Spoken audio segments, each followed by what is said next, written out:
But let's start off with the Virgilius. So the Virgilius is a Viognier wine, and Yalumba are quite synonymous with a Viognier. We were the first to commercially plant it in 1980 in Australia, and one of the first outside of Condrieu.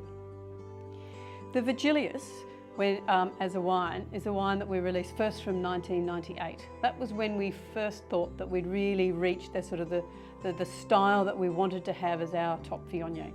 And that style is a wine which is a little bit restrained. So even though you will find as the wine evolves and takes you on a journey that the Virgilius, you will start to see some stone fruits and some gingers and spices. When you first open it, or as a first release wine, it's got some restraint to it. But it will take you on a journey. As that wine opens, as you swirl it in the glass, as you go through the journey with a meal with this wine, it will start to open up and evolve. In some ways, it's more like what we would typically expect out of a red wine to go on that sort of evolutionary journey.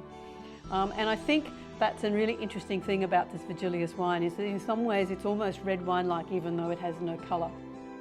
The foods that you can match it with, it can go right through the red spectrum, even as far as being fantastic with the steak. Our Virgilius Viognier is quite a textured wine. It does rely, its freshness and its structure and its ageability come from the very fine white tannins that are there on the palate. And that's absolutely crying out for really sort of hearty food.